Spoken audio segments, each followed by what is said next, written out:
sorry haddii dareenkaaga aan bedelay muuqaalkan uma talagelin in aan dareenkaaga aan ku bedelo ma rabin inaa maanta 27 Agoosto aan xuso asxaabteeda badanaa ama familkeyga waxay iga codsadaan mar kastaba inaan maalintan aan xusin laakiin xaqiiqda ayaa waxay tahay inaan maalintan aanan iloobi karin wixii dhacay horta waa dhacay wixii ku dhacayna 1000 sano ayay ka weyn yihiin shalay dhibaatada aan ku jiray rafaadka aan ku jiray xanuunka aan soo maray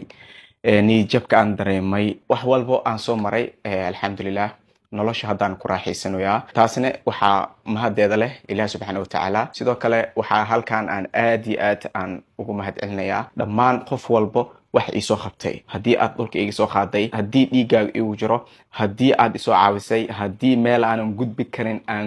aad i gudbisay haddii aad iisoo duceysay